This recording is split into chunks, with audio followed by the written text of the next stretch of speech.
नमस्कार, मैं हूं कमांडर डॉक्टर संतोष शर्मा। आज हम बात करने वाले हैं रत्नों के बारे में, जेमस्टोन्स के बारे में बात करने वाले हैं। पहली बात तो ये समझ लीजिए कि ये जो रत्न होते हैं इनको रत्न कहा क्यों जाता है और ये इतने महंगे होते क्यों हैं। जो रत्न होते हैं ये फैक्ट्री में नहीं बनाए होते हैं। जो हम जेमस्टोन की बातें हम करते हैं या देखते हैं बाजार में, ज़्यादातर 99% जो हैं ये जेमस्टोन्स हैं, रत्न नहीं हैं। रत्न मतलब बहुत ही प्रिय, बहुत दुर्लभ चीज जो कि बहुत मेहनत से पाई गई है। जो रत्न होते हैं ये धरती के अंदर से पाए जाते हैं। धरती के अंदर में जो उष्णता होती है, जो हीटनेस होता है और जो पृथ्वी का जो दबाव है उसके ऊपर में, जिसको कहते हैं टेक्टोनिक प्रेशर, ये दबाव के कारण, गर्मी के कारण जो अंदर केमिकल्स हैं उसमें जो कुछ चेंजेस होते हैं वो बनते हैं रत्न। जैसे कहते हैं कि कोयला से बनता है डायमंड, वैसे ही पुखराज या नीलम, सफेद पुखराज आदि बनते हैं। मोती, जिनको रत्न भी कहा जाता है, वो धरती के अंदर नहीं पाए जाते हैं। वैसे ही प्रवाल या मूंगा जो है ये भी धरती के अंदर नहीं पाए जाते हैं, ये पानी में ही मिलते हैं। तो रत्नों में जो 9 प्रकार के रत्न होते हैं जो वैदिक ज्योतिष में बताया गया है, उसमें से 7 तो धरती के अंदर पाए जाते हैं और जो 2 हैं ये जल में पाए जाते हैं। रत्न इतने महंगे इसलिए होते हैं क्योंकि बहुत कठिनाई से इसको धरती के अंदर से बाहर लाया जाता है, उसको कटिंग होती है, पॉलिशिंग होती है, तो महंगे हो जाते हैं। हम जो ये सीरीज शुरू करने वाले हैं कि रत्नों के बारे में संपूर्ण जानकारी विस्तार से आपको दें, जबकि हमारे चैनल में पुराने वीडियो बहुत सारे बने हुए हैं, लेकिन अभी हमारा प्रयास ये है कि आप ही के द्वारा भेजे हुए जो सवाल वगैरह हुए उसको लेके हम वीडियो बनाएंगे ज़्यादातर, क्योंकि लाखों लोगों के मन में बहुत सारे भ्रांत धारणा है। जैसे कि कितना कैरेट का पहनना चाहिए, किस उंगली में रत्न को पहनना चाहिए, क्या पुखराज की जगह मैं टोपाज पहन लूं काम करेगा, ओपाल में कब पहन लूं, जेमस्टोन रत्ती में या कैरेट में जब बात करते हो तो कितना रत्ती कैरेट का पहनूं, क्या पूजा करना जरूरी होता है, क्या जेमस्टोन एक बार पहन लेने से उसको हरदम पहने रहें। देखिए, रत्न और जेमस्टोन ये पर्यायवाची शब्द जो हैं, कई बार हम इस प्रकार से व्यावहारिक रूप से या बात करते समय ऐसा हो सकता है, लेकिन आप हरदम याद रखें कि मैं रत्नों के बारे में ही बात कर रहा हूं। तो रत्न जो हैं दुर्लभ होते हैं। रत्नों का प्रयोग सोच समझ के होना चाहिए, क्योंकि रत्न आपके क्षतिकारक भी हो सकते हैं, नुकसान पहुंचा सकते हैं आपको।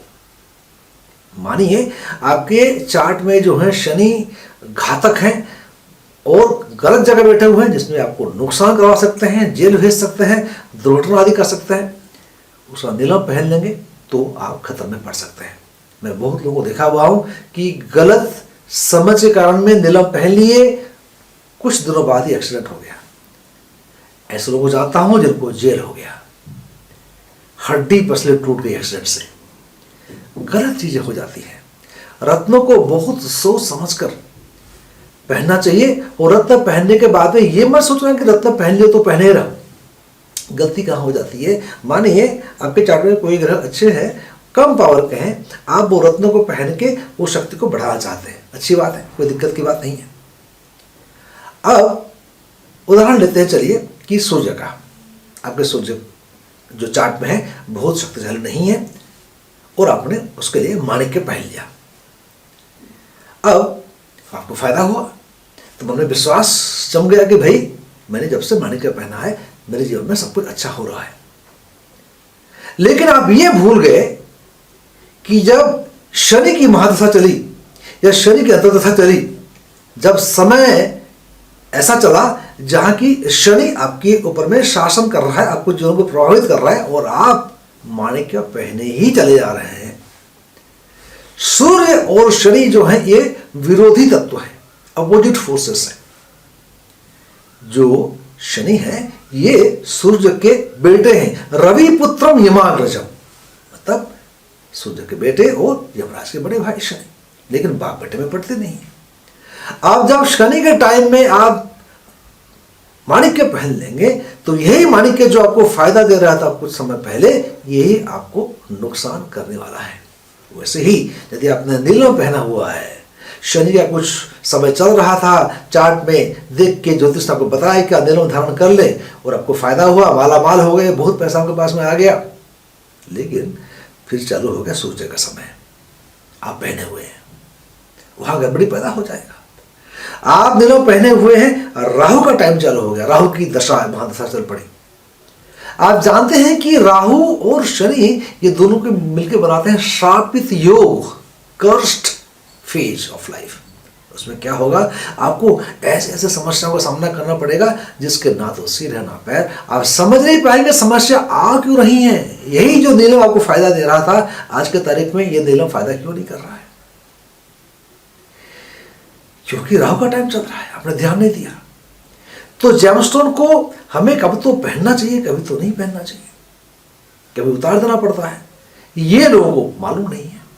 लोग जो है नवग्रह ऐसे अंगूठी पहन लेते हैं, नवग्रह अंगूठी पहन लेंगे।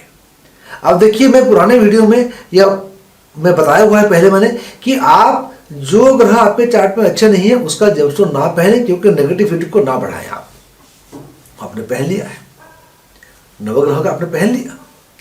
माने आपके चार्ट में शनि ठीक नहीं है, माने आपके चार्ट में बृहस्पति ठीक नहीं है, लेकिन नवग्रह का जो आपका मुद्रिका आती है, रिंग आती है, उसमें नीलम तो है।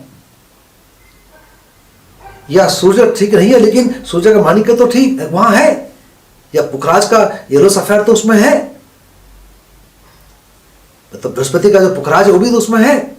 तो जो जो ग्रह हमारे चार्ट में अच्छे नहीं है, अनुकूल नहीं है, उनके भी स्टोर उसमें है। देखिए, एक बात तो मान के चलिए कि कोई भी चार्ट परफेक्ट नहीं होता है। हर एक के चार्ट में कुछ ग्रह अच्छे होंगे, कुछ ग्रह अच्छे नहीं होंगे। और मैं ये कहता हूं कि जो ग्रह अच्छे नहीं है उसका आप जेमस्टोन धारण ना करें, रत्न धारण ना करें।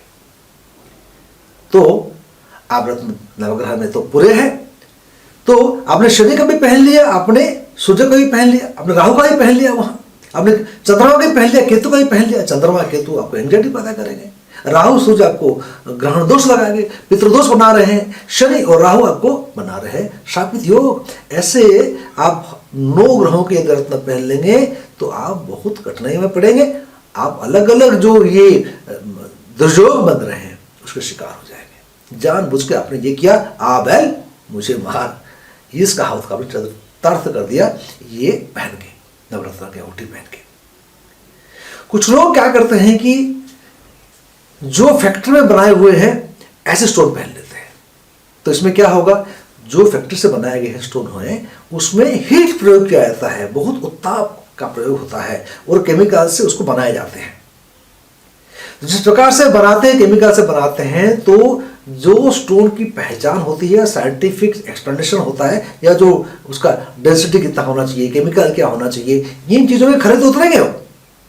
लेकिन क्योंकि ये फैक्ट्री में बनाए गए हैं तो ये अपनी शक्ति को रेडिएट नहीं कर पाएंगे। जब तक रेडिएट नहीं करेंगे तो आपको उसका लाभ होगा नहीं। जेमस्टोन किस प्रकार से काम करते हैं इसके बारे में विस्तार से मैं वीडियो बनाने वाला हूं। आपने सब्सक्राइब नहीं किया तो सब्सक्राइब करके बेल बटन को अभी दबा दीजिए, क्योंकि ऐसे ऐसे वीडियो आने वाले हैं जो कि आपकी आंखें खोलेगा। कितना कैरेट का स्टोन पहनना चाहिए, भाई क्या मतलब है कितना कैरेट का पहनेंगे, क्यों कितना कैरेट महत्वपूर्ण नहीं है, ये आगे वीडियो में चर्चा करेंगे। हम भी जानेंगे कि भाई जेमस्टोन असर क्यों नहीं कर रहा है, जेमस्टोन असली तो है, असर क्यों नहीं कर रहा है, उल्टा असर क्यों कर रहा है।